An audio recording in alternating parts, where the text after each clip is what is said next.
And if you think for a second we want to see your ass over Lamar Jackson, you are outside your John Brown mind. Yeah. Okay? We will gut you at the 50 and use your entrails to build the football that we win the championship with. Yes. We don't give a damn, dude. Talk that shit in Philly, that A.J. Brown couldn't make the national flag football team. There's other guys that deserve it more. They're going to tape you to the front of a school bus and drive you through an orphanage. What are we going to talk about first, Bubba? I know, dude. Well, we're drafting a fantasy team together here. Yeah, we are. I'm going to take these off, dude. I don't want these on today. No headphones today. We'll leave them on the ground. We are drafting a fantasy team. Drafted a fantasy team. So did we decide we're going to go every other pick, right? Yeah, every other pick. What do we know what spot we're picking in yet? No, I don't think so. We're playing with a bunch of comics, so I have to imagine it's going to take – we're drafting on the 4th. We'll probably find out like September 4th, like 25 minutes before we draft. This is my second comics league. I'm in another comics league that drafts on the 1st. Okay, so you'll have a warm-up. Yeah, I got a Phoenix comics league because, you got to stay where you were from. Yeah, of course. I just drafted my friend league back home. Yeah. It took 3.5 hours. It was so long because they did it all in person, and then like 2 of us zoomed in, and everyone was so drunk there was no timers being kept. No one could hear us. It was pandemonium. The in-person drafts can be fun, but they can also be like a little bit too fucking much. Did you see the draft the other day where they FaceTimed CeeDee Lamb? No. While the dude picked CeeDee Lamb as his number 1 pick? No, why did he have the ability to do that? I don't know. I guess a friend of a friend of a friend, but he did that. You know what I mean? And it's like I think the normal person thinks NFL players care more about fantasy than they do. I don't think most NFL players give a shit about fantasy football. No, there's all the times where they fight people in the messages. Like Austin Eckler was just telling people to like go fuck themselves last year. I like that though. I do too. Cause it's fuck you. Look, I'm all for sitting in your room and being like, fuck you, Austin Eckler. You lost me the game. But to like message him to play better is crazy person behavior. Yeah, but when you got $200 and a 24-hour Denny's sitting on the line, you might send a message or two. You know what I mean? The pressure's high, dude. That's what I wanted to ask you. What's the worst fantasy football punishment that you've seen? I mean, there's some bad ones. Like a tattoo is always brutal. Yeah, tattoos are brutal. Tattoos are just fucked up. Yeah. I can never support a tattoo one. That's crazy. I know. Because if you have anyone that's going to love you later in life, they're not going to approve of that. No. It's a horrible, horrible look. Anything that's going to like derail your future, I don't think you should do. Like I've seen guys like, you've got to fake cheat on your girlfriend. Yeah. Yeah, why? It's like, dude. Why would you do that? For a fantasy football team. We used to do it in the comics league in Phoenix. It was my favorite punishment that I've ever been a part of. Yeah. And there's a New Faces show at the Tempe Improv. And I think it's like once or twice a month. It's ran by a cool guy named Rob Green. Yeah. He gave us a hookup. So every year for our last place in a comics league, we would have the last place person do a set at the New Faces show, which the New Faces show is a bringer show. Yeah. It usually has like 15 people on the lineup, and everybody's got to bring 10 to 15 people. So you're getting a slammed show. You're getting like a sold out show usually. So what we'll do is every comic that didn't finish last place gets to write one joke for the person in last place to go up and perform. Yeah. We've done some fun stuff, dude. We made one dude wear a sock puppet one year and just never address it. That's fucked. I mean, some of the jokes, I actually finished last like 2 years ago. Yeah. And I had to do it because I wasn't in Phoenix anymore. I was in Austin. Yeah. So I literally was going back to host House of Comedy, which is Canadian style. So the host is doing like 25 minutes. Oh, shit. But I had to go back and host that club. And during the paid weekend, I was like, fuck it. I got to do the punishment. Yeah. And so I did it.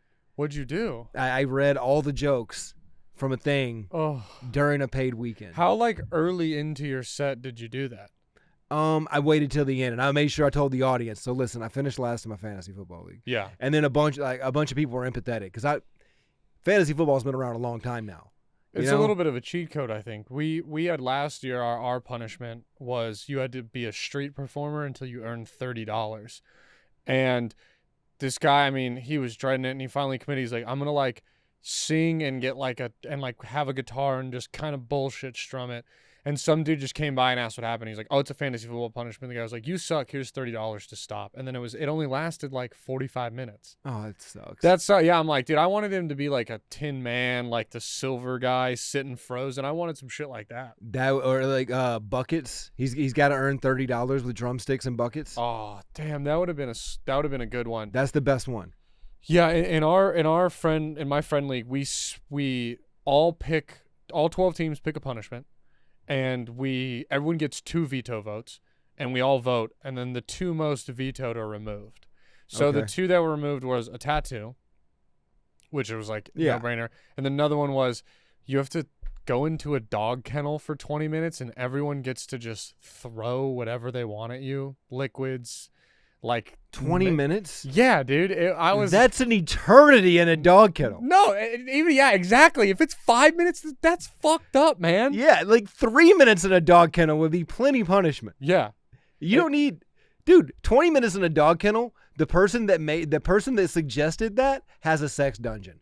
Yeah, I've got no questions whatsoever. It's a freak thing. Yeah, that's a freak thing. It's like, no, I think he just wants to finish last. Just in case I finish last, might as well do something I like. Yeah. He's just like, God, slather me up like a hot dog throw. Because he's being like, we could throw like ketchup and mustard and like mayonnaise. And this is the second year in a row that he's put forth this punishment, and the second year in a row it's been vetoed. And once it's allowed, the first year it's allowed, you're gonna be like, why is he starting Daniel Jones? He's trying to lose every game. Yeah, he's just tanking. It almost seems on purpose. It's like a fetish thing. He's like, oh no, I didn't mean to draft RG3. I thought ESPN let him go, so he was going to a new team. Dude, I read a report that said the Cardinals defense should go with the first pick. Dude, we had someone, the guy in our league, we do keepers, so some of the people were gone. Yeah. But with the second non-keeper pick, with still Garrett Wilson, Amon-Ra, Puka Nacua, Derrick Henry, Jonathan Taylor, like just all those guys on the board, he took Marvin Harrison Jr. He's gonna be good, but I was like, what are you doing? I don't know. Have you seen him in training camp? He looks nasty, but like you could have gotten Amon-Ra with that pick and waited till it came back and gotten Marvin Harrison. Harrison got him. It would have been the second round. Yeah, it had a sick receiving core. Yeah, but he was crazy. We had some good ones. One was someone suggested you have to make a nude, like a tasteful, sexy calendar. Okay. And then give one to everyone in the league. And then someone had a crazy one. They called it the lobster tub. And so it was like, there's 2 options. You either have to sit in a lukewarm bathtub with live lobsters for 30 to 40 minutes and then cook everyone a dish with lobster, or you have to recite the Gettysburg Address word for word with no mess ups. Memorize it. Yeah, that's what I was like. I'm not getting in a fucking bathtub with lobsters. Are you out of your fucking mind? Are they like rubber banded? No, he's like, you gotta let them free, because he's like, that's the thing. Like, you're like the lobster. You gotta not get pinched. They might pinch you, because you can't obviously sit in water hot enough to cook the lobster. Yeah, how big is this bathtub? That was also my thing. I was like, if it's like a Harry Potter bathtub, yeah, I'm good. I can surface float. Yeah. No, I think this is like for people like us, where we sit in the bathtub about waist deep. Yeah. So they're in your lap. Dude, fuck that. No, that was one that's fear factor shit. Straight up. Why are we doing? You got to eat 8 earthworms if you come in last place in a digital football game where you have no control over how the players play, or it's just. Yeah. No, it might as well have been like, hey, if you come in last place, you have to swim through this canal of cum. What if we did that? What if everyone came on each other and that was the punishment? Jesus. Yeah, that one was too much. My ex was in a fantasy league, and I thought it was pretty funny what they did. They would do one picture you had to hang up in your house throughout the year. And if you finished last place, everybody agreed on the picture. The year that she finished last place, it was and they're from Perrysburg, Ohio, like a little suburb outside of Toledo. Yeah. Really idyllic, beautiful town. Well, the dude that founded it, his name's Commodore Perry. And there's a huge statue of him right there on the river. Well, somebody one year went by and stuck a big old black penis on Commodore Perry. And it made waves. Like people knew about this. Mm-hmm. So that was the punishment that she had, was she had to hang up the picture of Commodore Perry with the big black cock. And then That's fun. The next year, I think it was Donald Trump, bent over playing tennis. I think that was it. So those ones are I like fun ones. I'm all for a good fun, but also always there's one person that's like, you gotta shave a penis into your hair, and it's like the dude who's like bald, and you're like that does like for me. I'm like instant veto hair. This took me so long to grow out. I don't want to carve a penis into it. Yeah. That's crazy. My panic thing was I just picked the Waffle House punishment, and that was the one that won. That's what we picked too. That one won. So yeah, that's what we picked too. This year's last place is Waffle House for us too, and I hate it. It's so generic, you know what I mean? Yeah. It's so easy to eat a waffle, take an hour off. I just forgot, and they were like, hey, your punishments, we're spinning the wheel now. What is it? And I was like, can I have 5 minutes? And they're like, no. And I was like, Waffle House, do the Waffle House one. Now, I would argue they're all in California, so they have to do Denny's. So they, like, Waffle House makes nice, thin waffles. Denny's you get a meal. You get the Belgian thick waffle, or a thick pancake. So I feel like I have the easy route out if I were to come in last. But I've always, in this league, I've never not finished in playoffs. What you got to do is fly to France and live there for about a month right around the end of football season, and then just go to a creperie. Ooh, I like that. Stack 20 crepes on top of each other. That's like half a pancake? Yeah, half a pancake, dude. Yeah. That's good. Yeah, I was thinking Germany too. They got the Stroot waffles, the thin ones. Just stack those up. That's just like like a hearty sandwich. If you just soak them in coffee until they're like mush, you can just slide them down, dude. Like Joey Chestnut in the hot dog competition, just dunk those bad boys in water and slide them, baby. Can I bring a blender and just blend up 24 waffles? That would be if you brought your own blender to fucking Waffle House. They'd fight me. Dude, they would throw the blender at you. I'm in way more danger than they are at Denny's. Denny's, they're gonna have a great time. Oh, they're gonna have a blast. Waffle House, I'll go in and be like, I brought my camera. I'm doing this fun content thing, and they're gonna be like, I'll kill you. Yeah, get out. I'll kill you. But then also, I know how to speak to Waffle House. I'll just flash him a little Andrew Jackson, and he'll be like, oh, you want me to go kill that guy in the parking lot for you? I'll do it. I make $2.75 an hour here. People don't understand how important Waffle House actually is to the South. Mm-hmm. Like, it is more than a staple. It is like life or death for us. If They're you take Waffle everywhere. House from us, we will fucking riot, dude. If you want the South to rise again, let fucking Waffle House go bankrupt. Did you know that this is a real thing, okay? The National Weather Index has an informal metric called the Waffle House Index. And it goes for disaster preparedness. Yeah. So if a Waffle House is open, it's green, right? If it's normal, that's green. Yeah. If a Waffle House is only doing takeout, then say there's a storm like in Florida, the Gulf Coast. This is how they use this metric, right? Say it's they're only takeout. I think it's like a code red. If the Waffle House is shut down, it's a code black. That means get the fuck out of town. Yeah. If Waffle House is closed, you're not safe. Do they play like the storm siren for the tornadoes? Like the pretty much, but like it's been a business in that area for so long, they've got it down to a science as to when they should evacuate and when they shouldn't. So the business is actually kind of ahead of the National Weather Service when it comes to what they should do. So there is an informal metric called the Waffle House Index. That's so fucking sick. Yeah. That's the most Southern thing I've ever heard. It's amazing. Just being like, like you're just stubborn redneck dad who's like, I'm not fucking leaving. They're down there slinging waffles still. This is where my granddaddy's from. And you're like, oh yeah, the Waffle House employees are here. Might as well fucking stay. The thing is, Brandon, it probably comes from that. From some being like, Peepaw, we got to get out of here. And he's like, is the Waffle House closed? No? Then we ain't fucking moving. You know it happened like that. Yeah. That's what led to the whole metric. Fuck. Oh man. I want to now I wish I lived in a place with tornadoes for a little while. I wish I would have known that I could have used the Waffle House metric. The Waffle House Index, dude. So you're from tornado places. I've lived through hurricanes. And we've had tornadoes spout up from them. Yeah, what's a hurricane like? I can't even fathom it. I've been in a tornado, but not a Hurricane Floyd, Hurricane Dennis, Hurricane Bertha. Why they pick such goofy names? I know. Why is the name always the hurricane name always like the name of like a school shooter? Yeah, right. Like it's like there's never like, oh, it's Hurricane Connor. It's Yeah. Hurricane Devin. Like there's no cool names. It's Hurricane Floyd Wayne Gacy. Why does this hurricane got 3 names? I mean, Dennis the Menace was a literal bully. Like, Yeah. and the Hurricane Dennis, they're all weird names. Mm. And maybe it's also because they don't want to like offend anyone. They can't pick like a Hurricane John. There's just a bunch of people like, fuck. Well, I mean, we had Hurricane Andrew. We've had some pretty normal ones. Okay, yeah. Hurricane Ike. Who gets to name them? And I think why? the National Weather Service names them. They have it set up so they name so many. There's like a graph they use per year what they're gonna name the hurricanes.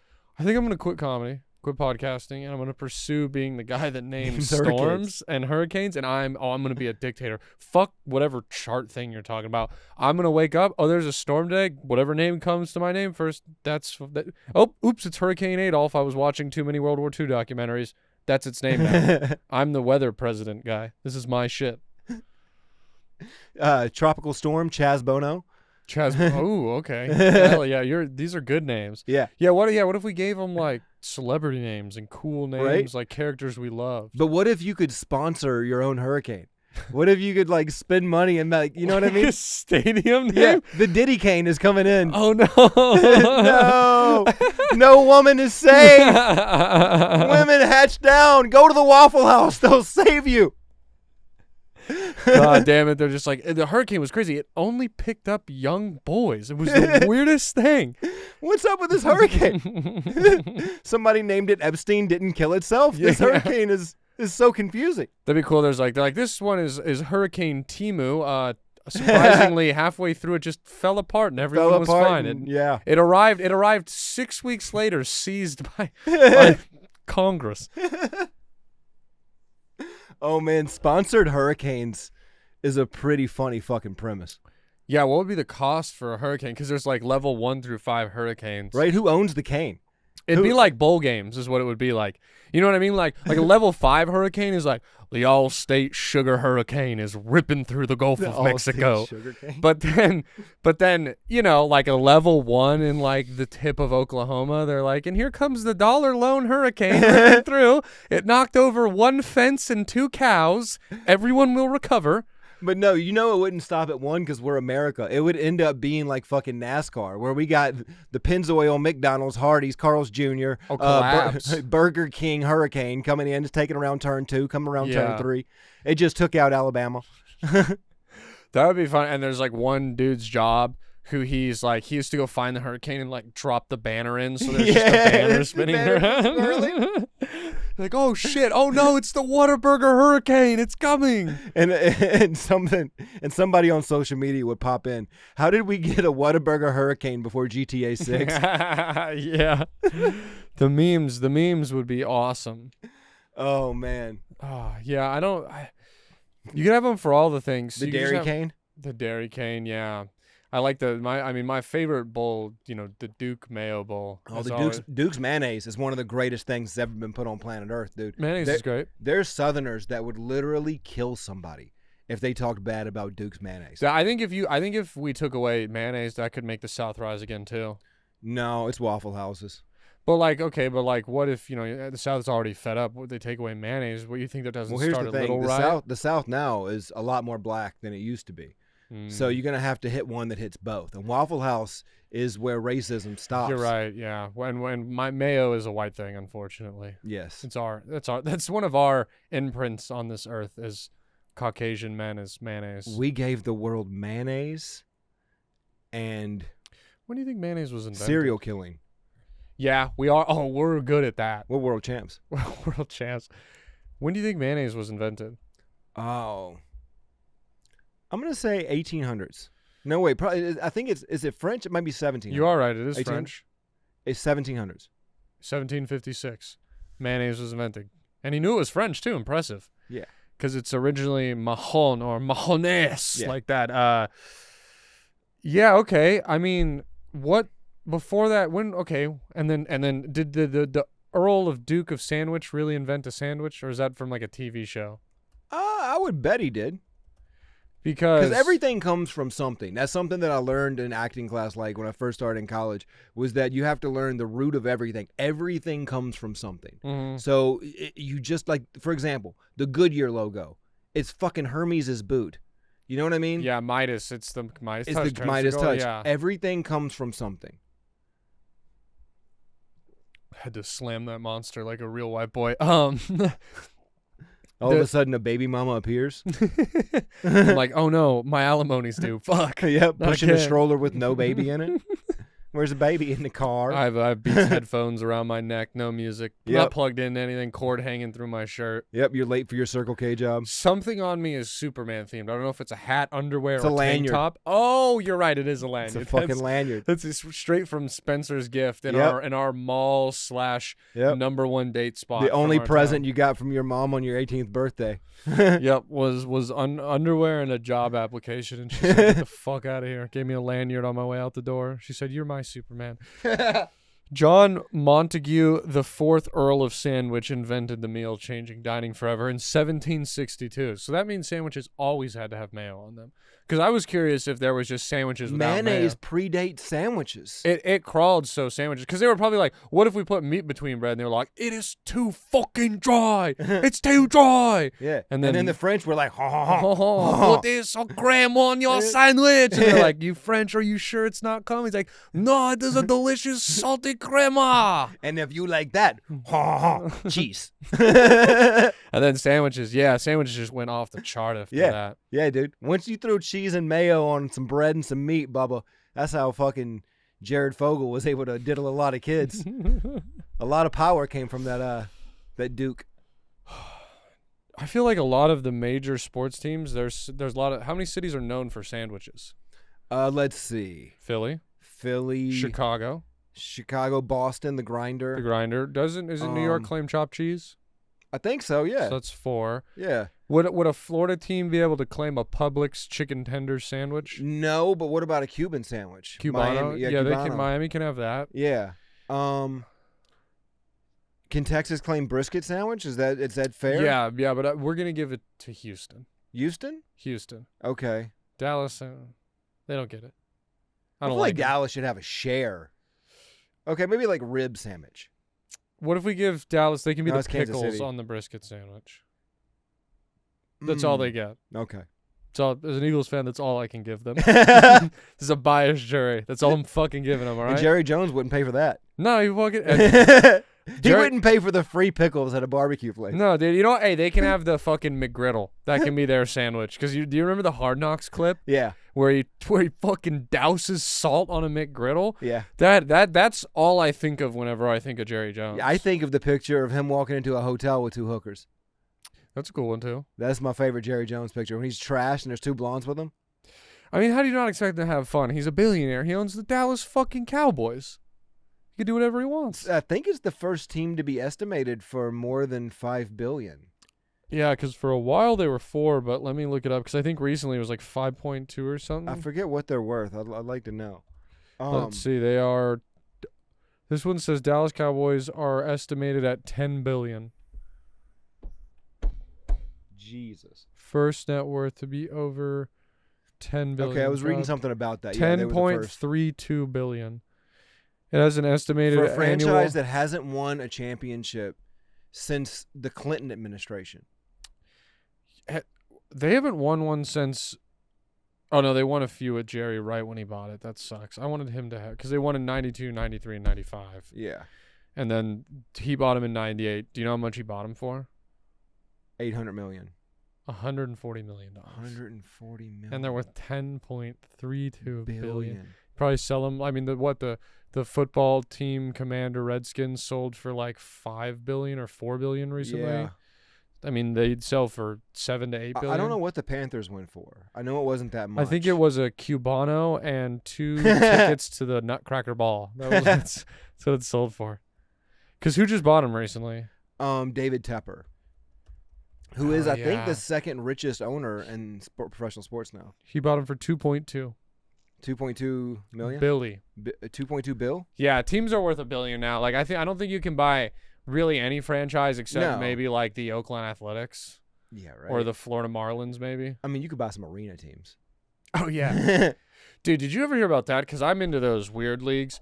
The Arena League came back this year. Yeah. And they relaunched. They've been gone for 3 or 4 years. They made it a big deal. Probably because of the rise in, like, I think it's the what is it, the Rock owns now? The XFL. Well, it was the XFL, and then the USFL made the UFL. UFL, yeah. Yes. And I was actually watching a few of those games, and they were entertaining. It was the best spring football we've had ever. I agree. So yeah, far. I agree. Yeah.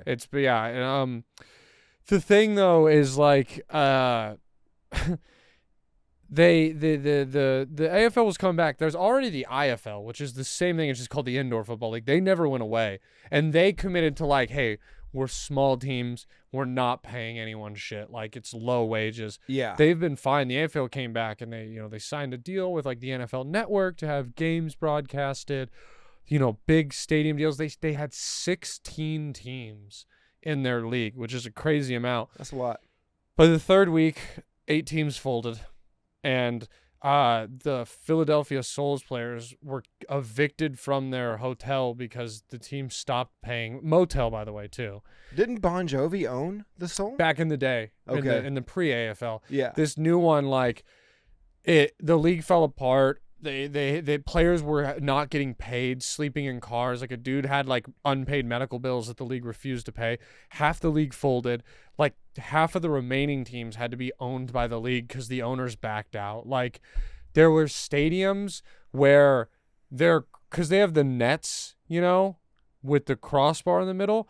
They just had like beach volleyball nets tied up on strings, like, with no field goal post, just a gap made in the middle for it. Like, there was a stadium where they just had to not do kickoffs because the roof wasn't high enough. And then the social media team, they stopped being able to pay them, so they just stopped posting anything. They're just playing in fucking like middle school gymnasiums. Yeah, the championship happened, bro, in a bull riding arena. So there were metal gates that just had like padding that dudes were slamming into. Like, a dude like broke his leg on the metal gate and shit. That's America, dude. That's what we do, man.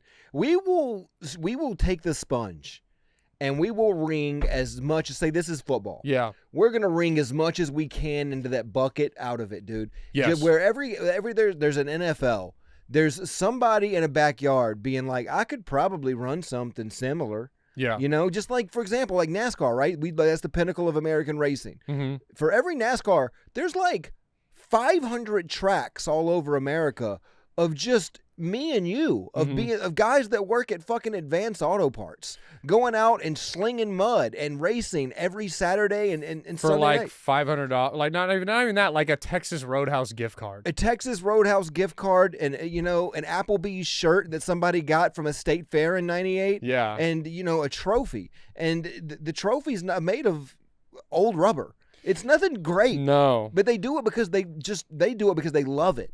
And we're able to instill these love of sports. We love it so much, even the big thing, that it just trickles down, dude. And you get these diehards into the subsections of it. And that's what makes the whole thing great, is that from the top to the bottom, people give a shit. And it's so much funnier when they give a shit on the bottom. Yeah. Oh, yeah. No, it's like those shitty football leagues I watch, or the same with the NASCAR. Like, there's something kind of idiotically beautiful about rooting about something so that mundane, like, doesn't matter. Pointless. Like, it's pointless. It's just, you're literally just wasting your time, and you're okay with it. I get, dude. If I didn't have comedy at night, because that's what keeps me busy at night. Like, if I just worked a job and got off at 5 or 6, I get it. Yeah. I would need something to watch every night. Like, ESPN Ocho would be in business because of me. Yeah. You think I wouldn't watch squirrel jet ski racing until my fucking eyes bled? That's the nice thing about YouTube, is you can now kind of still look the stuff up. Yeah, but it's not, it's not the same. It's like, okay, do I want to sit down and watch, what's the like shitty action movie with all the action heroes? Expendables. Do I want to sit down and watch Expendables 2 on Netflix? No. But do I want to just stumble upon it on TBS? Yes. And watch the 4.5-hour version of it because of the commercials? Yes. Yes. Absolutely. That makes no sense. It doesn't, but it's so much. That's the best. Whereas, like, yeah, I can go look up the squirrel jet ski, but I want to just be bored and be like, huh, what's this? Yeah. And National Treasure 2? I didn't even know they made this. The second one. Where did it come from? Yeah. Free Nick Cage? That's the sweetness of cable, where like the streaming stuff is cool, and the sports, like being able to just look shit up, like there's no sports on and I'm editing, dude, I'll just be like, remember the fucking 2013 Super Bowl? And then I can just watch the entire 2013 Super Bowl. Yeah, I love the ESPN Classics, but you know what I actually love that ESPN puts on now more than anything in the world? Cornhole. Cornhole's crazy. It is. I mean, dude, when I say I got obsessed with it the second ESPN put it on, I'm like, this is a sport? Like, these dudes look like they own construction companies and sound like they work at 7-Eleven, and they're calling themselves athletes. But they're not, bro. They did when they throw the bags and block fucking. It's crazy how good they are. Yeah. I'm not denying the fact that they're great at what they do. But there is something I saw at a cornhole tournament that made me ask questions. Was it they were using the cornhole boards for glory holes? No. I was watching one of the cornhole tournaments. In the background, in the stadium, sat an ambulance because it's a sporting event. Oh my God! So they need one on site for a cornhole tournament. What's gonna happen if you've ever had your day wasted, dude? I mean, I get you get a free day to go chill at a cornhole tournament. Yeah, but that's an ambulance that could be literally used to save someone's life. And True. This dude is sitting there so that a drunk dude doesn't throw a bag and hit somebody in the fucking eye. Yeah, that's true. But also, you're telling me like one of those professional cornhole players, a few beers in at a tournament, he's been eating nothing but like Slim Jims and brisket for the past month. He's not going to tear an ACL just bending over to pick up a bag. Just some sloppy, like you said, 7-Eleven employee. Dude, that many Slim Jims, do you know how lubricated his joints are going to be from the grease, dude? He's going to be elastic. Yeah.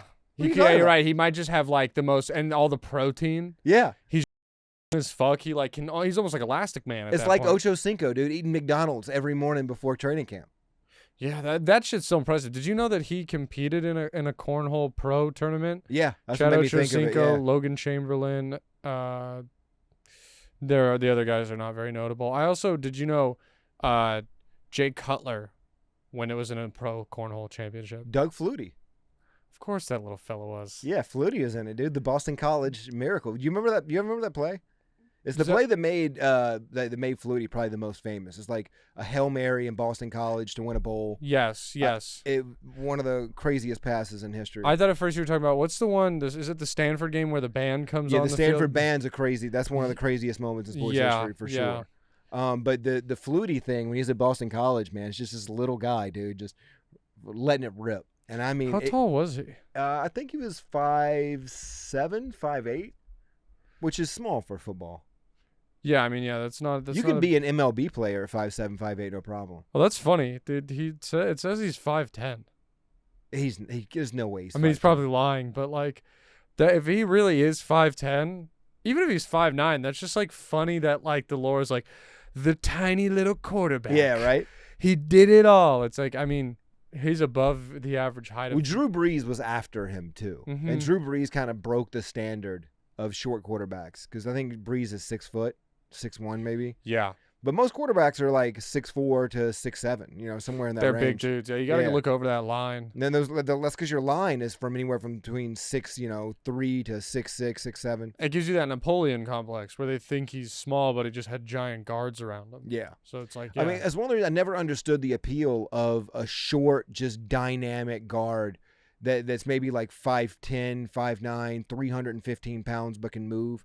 I never understood the appeal of that until I started realizing, when you're dropping back and you're having to look over that guy. Yeah. It makes it easier. It's also like if you're running any sort of like complicate, like a Shanahan could use a guard like that, where you're Yeah. gonna run counters and pulls and fake motions and shit. Yeah. That's a good guy to have pulling out there to fuck. But also, dude, it is crazy now that they're just dudes that are like, you're like, yeah, it would be nice to have a nice guy. But also, this guy is 6'6" and 330, and he can do that too. Yeah.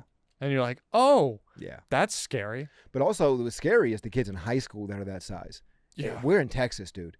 There's some kids in Texas that are absolute freaks. Mm-hmm. I mean, I'm talking about sophomores that are 6'6", 265.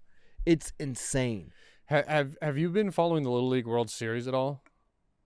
Did you hear about the Argentina team and their pitcher? I thought you were talking about Venezuela. Oh no, Venezuela, right? Yes, Venezuela. Yes. Yeah.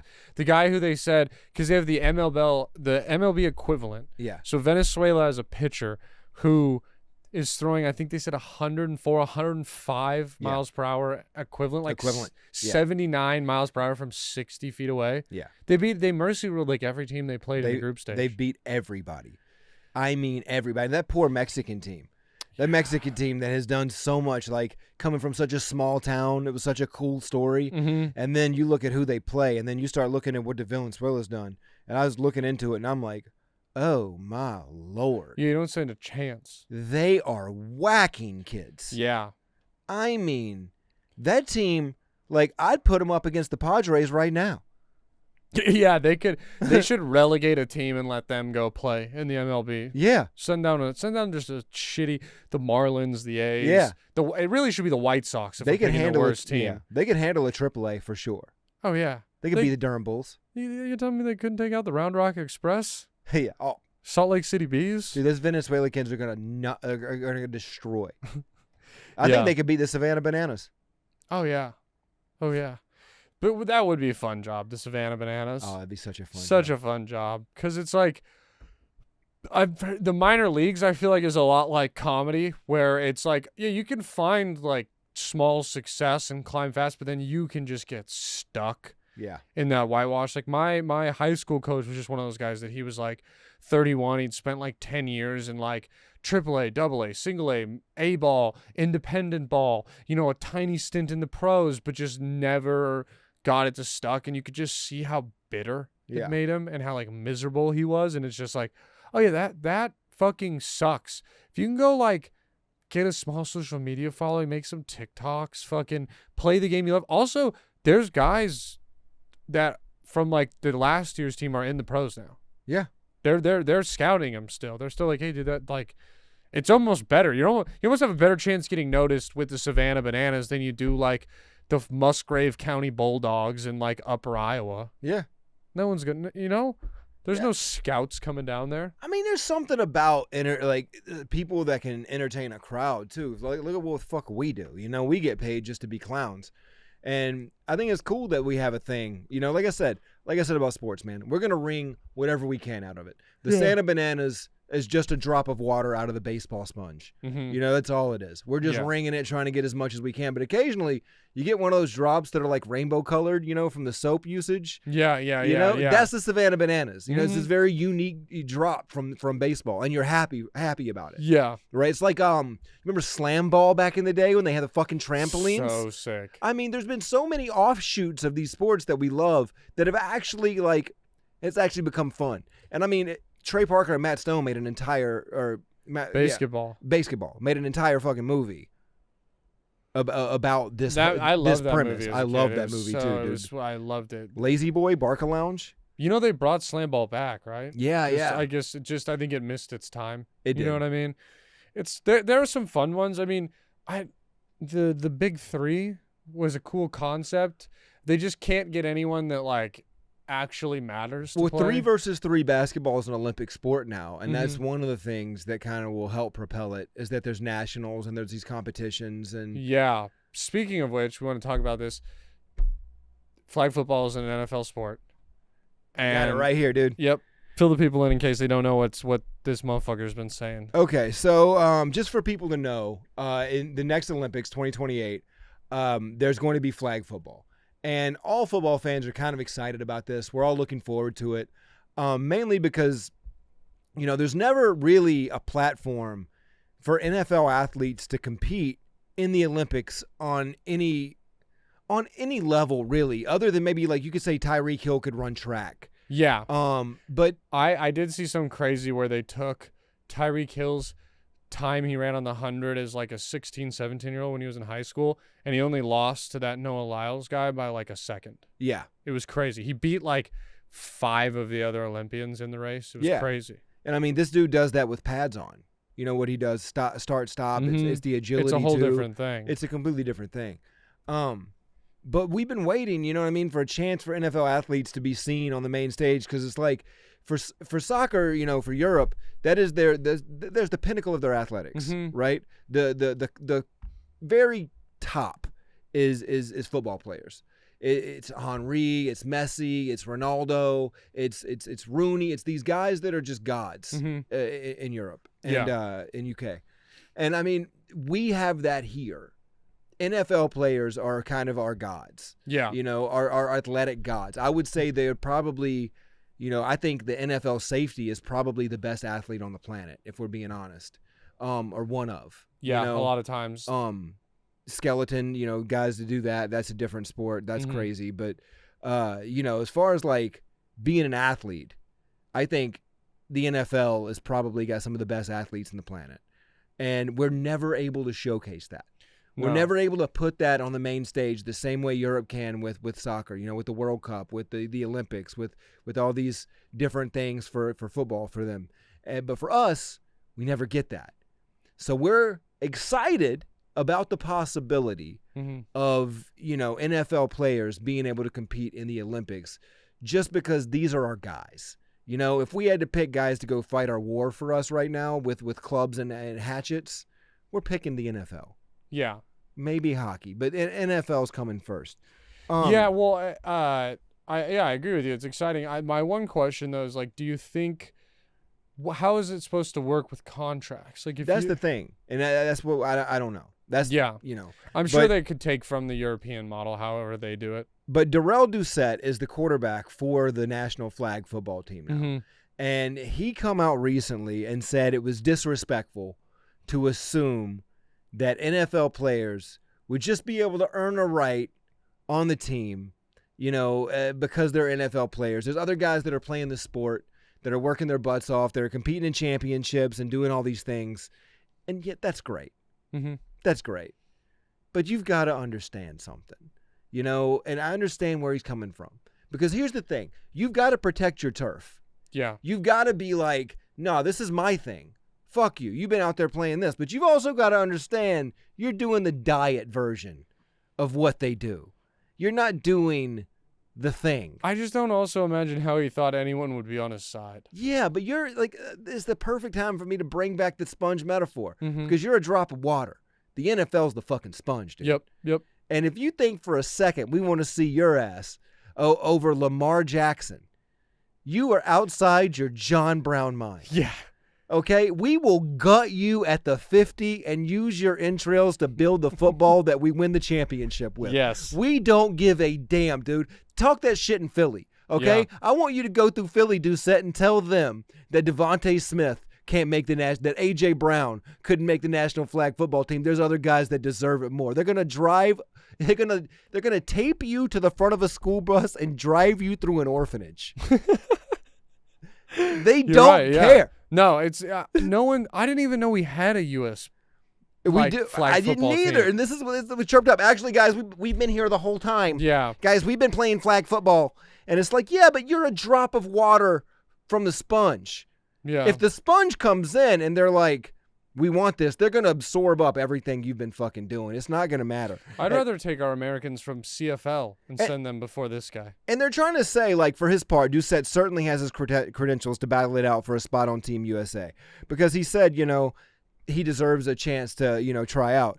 And he served as the quarterback for the United States national team and led them to a gold medal at the 2022 World Games in Birmingham, Alabama.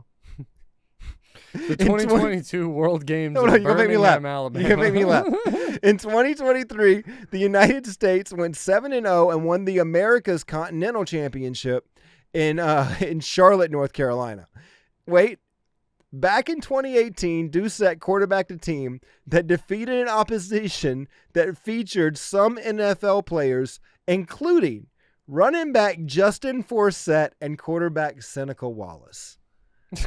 Let me explain something. Wow. Justin Forsett and Seneca Wallace is not Justin Jefferson and Lamar Jackson. No. If those two decide that they want to be on the national team, they're on the national team. Yeah. And I'm sorry, Doucette.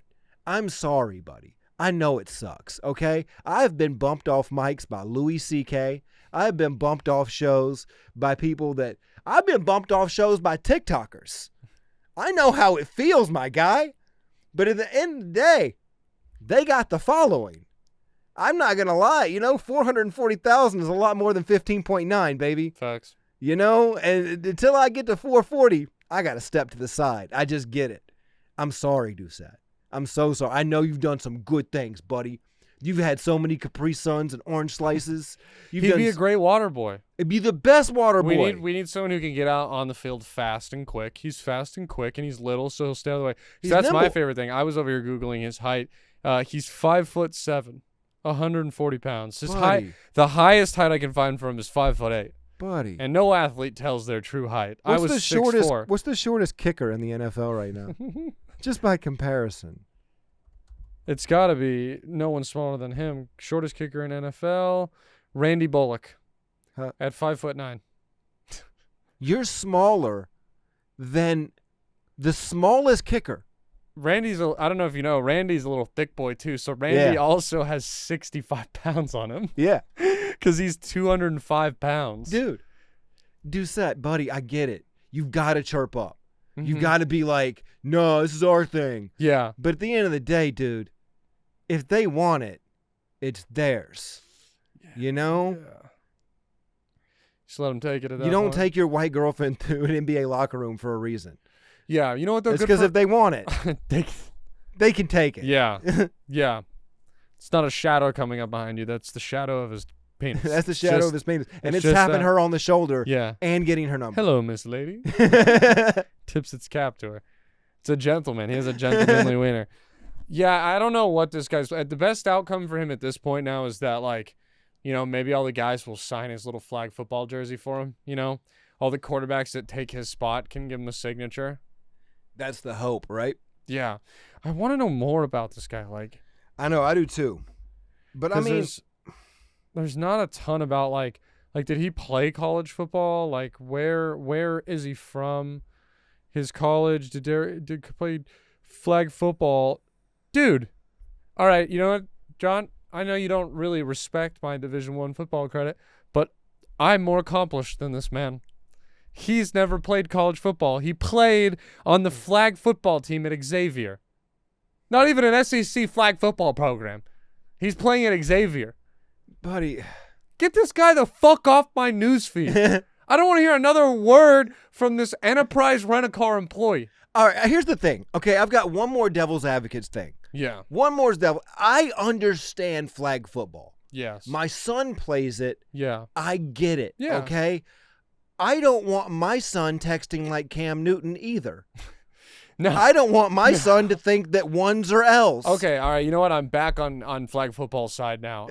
I too am worried that I will get late adult onset Cam Newton texting. Yeah. All it took was one parent, okay, to go through Cam's Instagram and be like, "Oh, no, you're playing flag football." That's all it takes, dude. You know they have the seeing eye things to read in sci-fi films. You think when I get enough CTL, I'll look at Cam Newton's text and it'll look like plain English to me? Yeah, right? I'll just be like, oh yeah, what, you can't read this? And you're like, oh no, it's gotta be. It's the first signs of CTE. He can understand Cam Newton's text. You got level 7 CTE? That means just getting a call from Erica. She's like, John, he texted me like Cam Newton today. You're like, oh. It's like the movie Lucy, but in reverse. How she becomes super smart. You know what I mean? You just get dumber to where you can read Cam Newton's shit. Yeah. You can read Wingdings. You come in my room, I'm giggling to him. I'm like, you're like, what are you laughing at? I'm like, man, Antonio Brown is so funny on Twitter. You're like, oh no, he's gone, man. Fuck. Yo, Roy Jones Jr. is the funniest person that I've ever heard in my life. Oh my God, that's so funny. Dude. Oh fuck, man. Yeah, I don't want to understand Cam Newton. That's now my biggest fear is one day just being able to. So I get why flag football exists. You know what I mean? Jim McMahon is walking around his mansion in Chicago, or his suburb house in Chicago, and former player for the Bears, the 85 Bears, took a lot of concussions. He's walking around in his Maui gyms, and he can't even look at the light in the refrigerator because of how much damage he took. Ooh. So I mean, I get it. I get flag football. But yeah. No, I'm all for the youth playing it and all that, but just don't pretend like you're not. But let's not act like it's the thing. Hey man, an esports Call of Duty player is not a U.S. Marine, okay? No. It's not, and you're not a football player. No. If he's a football player, then I'm a football player and you're a football player, and anyone listening, I think what he's saying is he's a flag football player specifically, and this is flag football. And these guys aren't trained in flag football; they're trained in football. But I think he overestimates how hard it is to transition from football to flag football. These guys aren't going to struggle. Dude, this argument made sense in 2010. All of these new athletes, they all played in 7-on-7 tournaments growing up. They all get it. They all know the rules. They know everything. Swipers know swiping. We know the rules. Yes. It's not like they're dude. Because look, I'll give it to this: the CFL to NFL, it always fucks people up when they go back and forth because there's a timing thing. Yeah. The field's bigger. It's different routes and combos. Dude, this is gonna be like. It would be like being like, oh, okay, hey, guess what? Futsal's in the Olympics now, which is like the small indoor soccer. Messi can't play because he won't know how to play on the fucking small field. Yeah. Get the fuck out of here. Yeah. I don't care that you're the futsal champion of Nebraska. No. We're watching this to see a dude that can run a 4.40 in pads, do it without pads. And we deserve, you know what we deserve too? The Olympic moment that all the NBA fans just had, where they got to watch Steph Curry throw a lob to LeBron with Anthony Davis and Kevin Durant and all that shit. We don't get that because the Pro Bowl's a fucking joke. Yeah, it is. It's a joke. It's the biggest joke of all All-Star games. Also, the funniest thing too is they do flag football now at the Pro Bowl, so they are playing flag football and they do know how to play it. Yep. So this guy, all his arguments are falling apart, and again, it's such a dumb argument by this guy. I understand that he's like, I get you've got to bark from your porch. You've got to. Protect your turf, dude. I get it. Also, at the same breath, realize you're a Chihuahua and the Great Danes are walking by. You know what it reminds me a little bit too of it's like it's like the politician that is like gonna drop out in 2 weeks. So he's just like, yeah, well, if you pick me, I'll give everyone $1,000 and free health care. And then everyone's like, oh, my God, look, what about Andrew Yang? And it's like, no. Yes, when they really start casting this roster, we're going to forget about Darrell Doucette's name or whatever the fuck his name is. Yeah. You know what I do hate, though, is I know I just said that statement. I'm going to immediately contradict myself. I do think maybe in the climate and culture we're in today, he'll still get a fucking roster spot. They'll make it an effort. Because of participation trophy culture, absolutely. Yes. He will at least make the roster. Yeah.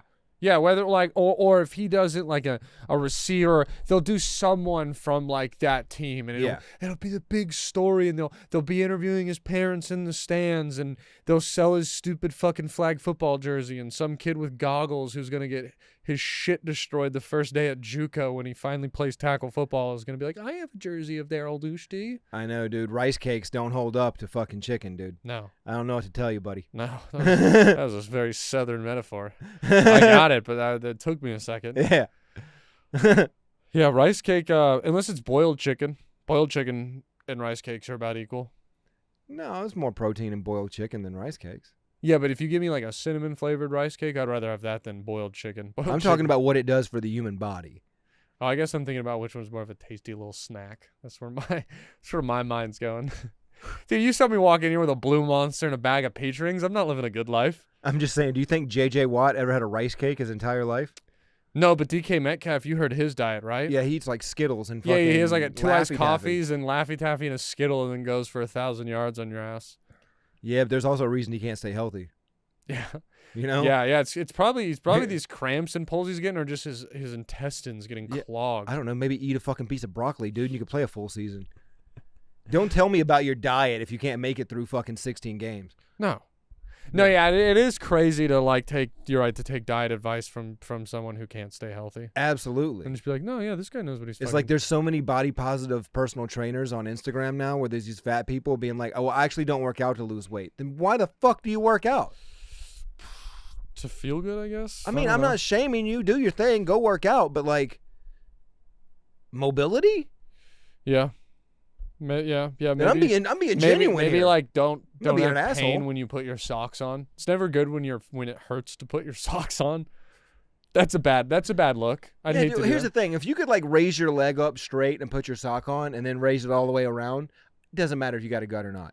You're mobile. Yeah, you're mobile. Yeah, you want to be able to just like I'm 27 and I already can't believe like I don't know the last time I sprinted, and I don't like gotten down like a full on as fast as I can sprint. That stuff's all gone. I just like want to have kids one day and like play catch with them and not be like, I need Tommy John surgery. Buddy, I'm going to tell you something. I do have kids. I do play catch with them, and it's overrated. All right. That's good to know. It's overrated. That's good to know. Yeah, there's a reason so many dads went and got cigarettes. I think it's a good message to end on. Guys, if you have kids and you're listening to this, don't play catch with them. Watch the 2012 Super Bowl. Watch James Harrison take a 102-yard pick six to the house and huff oxygen like it's fucking laughing gas. Well, we got another thing we got to do before we get out of here. What do we got to do? We got to talk about what we did last week at the end when we talked about the moment in sports. Oh, yes. That you would want to go to. And did you do the first one or I did? You did the first one. Yeah, so it's your turn now. Yeah. I'm excited to hear. And for me, being where I'm from, I think the pinnacle of the biggest moment in Carolina sports, even though it didn't happen for us, it happened for Chicago. Yeah. It's the Jordan flu game. Yeah, that would be an epic one, and especially if you had, any sort of like you read the paper that day, or if they had broadcasting back then, and you knew how sick he was, and so you were like looking at him, you're like, man, look how fucking. He looks so sick. Game 5 in 97 finals. I think it's one of the greatest games in basketball history, but it's also, I think it's one of the greatest performances in basketball history. And it's one of the things that always comes up in that argument, right? When you're the LeBron versus Jordan argument, LeBron never had a flu game. No. And the fucking stupid LeBron taking his health seriously. Yeah, but I mean, the thing is like, that is why so many of the people from my generation view Jordan as the greatest. It's because once he got there, he didn't let anything fucking stop him. Nothing. And to be there in that moment, to watch that man just like overcome that, I think it would do something. I've seen it on, dude, it's inspired me to go to the gym. It inspired me to do so many things in my life. Watching the footage from that. Watching this dude barely able to hold himself up on the sidelines and go out of the court and just change. And just reactivate and be the greatest player that we've ever seen. Yeah, I mean, that I would like to sit so close to. I want to get sick after. I want to wake up the next day and be like, damn, I got what Jordan got. I want Jordan's flu. And you know what, dude? I'm going to work at the grocery store that day because Jordan did. Dude, I'm bagging all day, baby. I'm giving that mom who's working real hard, I'm passing it on to her. I'm letting her kid get pneumonia. So she can have a Jordan moment. So yeah. Are you going to take care of that kid that has pneumonia, or are you going to sit there on your fucking ass? Yeah. That's how we shaped this country. It literally would have went viral. Yeah. Yeah. Nice. I like that. That's how we end it. All right. Love you guys. Rate, review, and subscribe. Hey, this was a fun one. See you next week. Thank you guys for checking us out. Like, subscribe, all that stuff. Technically foul. Thank you.